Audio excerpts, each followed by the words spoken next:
নমস্কার বন্ধুরা, সবাই কেমন আছো? আশা করি সকলে ভালো আছো এবং সুস্থ আছো। আজকে করব দারুণ স্বাদের উচ্ছে ফ্রাই, যেটা খেতে অসম্ভব মজার লাগে। বন্ধুরা, যারা উচ্ছে খেতে একদম পছন্দ করো না, তারা একবার আমার কথা শুনে এরকম করে উচ্ছেটাকে ফ্রাই করে খেয়ে দেখবে কতটা মজাদার আর কতটা টেস্টি লাগে। একদম তেতো লাগবে না, কোনো রকম তেতো ছাড়া গরম গরম ডাল ভাতের সাথে তো অসাধারণ লাগে। এমনকি স্ন্যাক হিসাবেও কিন্তু খেয়ে নিতে পারবে। এতটা মজাদার কুড়মুড়ে মুচমুচে উচ্ছে ফ্রাই আজকে তৈরি করব। তো প্লিজ সবাই সাথে থেকো সুন্দর রেসিপিটা শেষ পর্যন্ত দেখার জন্য। তো দেখো, আমি এখানে উচ্ছে নিয়ে নিয়েছি 4টে, কাঁচা পাকা উচ্ছে মিলিয়ে নিয়েছি। পাকা উচ্ছে হলেও কিন্তু কোনো সমস্যা হয় না, বরং পাকাগুলো আরও খেতে বেশি ভালো লাগে। তো মাঝখান দিয়ে একটু চিড়ে নিচ্ছি। এগুলো কিন্তু গোটা গোটা অবস্থায় আমি ভালো করে ধুয়ে নিয়েছি। তো এবার মাঝখান দিয়ে চিড়ে এই যে ভেতরে যে বিচিটা আছে ওটাকে আমি বের করে নেব। এটা খেতে অসম্ভব মজার লাগে। আমাদের ঘরে কেন, যে কোনো ঘরে কিন্তু একজন হলেও ব্যক্তি থাকে যে সে একদম উচ্ছে খেতে ভালোবাসে না। তো তাদেরকে যদি এইভাবে উচ্ছে ফ্রাইটা তৈরি করে দেওয়া যায়, তারা আর কখনো বলবে না যে আমরা উচ্ছে খাবো না। কোনো রকম কিন্তু তেতো লাগে না এইভাবে উচ্ছেটাকে ফ্রাই করলে। তো দেখো, আমার বিচি বের করে উচ্ছেটা রেডি হয়ে গেল। এদিকে আমি কিছু পুর রেডি করব। মসুর ডাল সেদ্ধ করে নিয়েছি কিছুটা, আর হচ্ছে দুটো বড় সাইজের আলু সেদ্ধ করে গ্রেট করে নিয়েছি। পরিমাণ মতো লবণ, হলুদ আর হচ্ছে কিছু কাঁচা লঙ্কা কুচি দিয়ে দিলাম। একটু ম্যাগি মশলা দিলাম, একটু আচারের তেল এখানে দিয়ে দিলাম। এই পুরটা সম্পূর্ণটা তোমাদের উপর নির্ভর করবে, তোমরা যেমন পুর খাবে সেরকমই কিন্তু পুর এখানে তোমরা দিয়ে দিতে পারবে। তো দেখো, আমার পুরটা রেডি হয়ে গেল। ভালো করে মেখে পুরটা আমি রেডি করে নিলাম। এইবার যে উচ্ছেগুলো নিয়েছি সেইগুলোকে নিয়ে নিলাম, নিয়ে ওইগুলোর মধ্যে একটু লবণ আর হলুদ দিয়ে ভালো করে উচ্ছেটাকে মেখে নেব।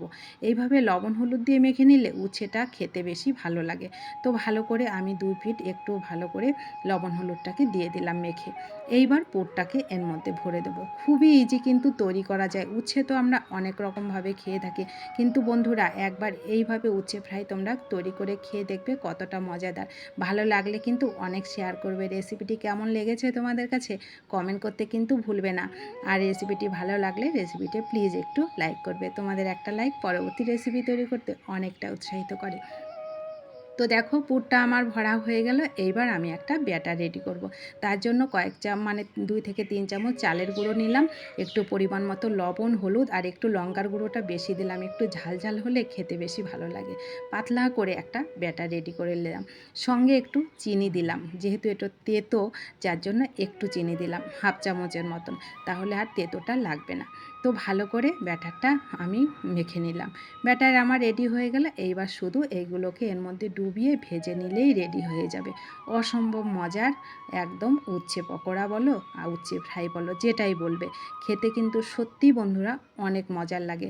যারা একদম উচ্ছে খেতে ভালোবাসো না, তারা একদিন হলেও এই ফ্রাইটা তৈরি করে খেয়ে দেখবে কতটা মজাদার আর কতটা টেস্টি লাগে। গরম গরম ডাল ভাতে একটু ঘি আর গরম গরম ডাল ভাত আর এই উচ্ছে ফ্রাই, ব্যাস জমে যাবে তোমাদের খাবারটা। সত্যি বন্ধুরা, তোমরা প্লিজ একদিন খেয়ে দেখবে আর কমেন্ট করবে কেমন লেগেছে এই সুন্দর রেসিপিটা তোমাদের কাছে। ভালো লাগলে পেজটি ফলো করবে। ফেসবুক পেজ থেকে দেখলে, ইউটিউব থেকে দেখলে ইউটিউব চ্যানেলটা প্লিজ সাবস্ক্রাইব করে দেবে। তো যারা সাবস্ক্রাইব করেছো কিংবা ফলো করেছো তাদেরকে অসংখ্য ধন্যবাদ ও ভালোবাসা। তো দেখো, তৈরি হয়ে গেল দারুণ স্বাদের আমার উচ্ছে ফ্রাই।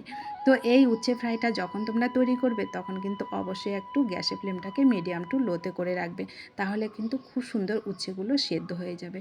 তো দেখা হবে তোমাদের সঙ্গে নতুন কোনো রেসিপিতে। রেসিপিটি ভালো লাগলে কমেন্ট করতে কিন্তু ভুলবে না। সবাই ভালো থেকো, সুস্থ থেকো। ধন্যবাদ রেসিপিটি শেষ পর্যন্ত দেখার জন্য।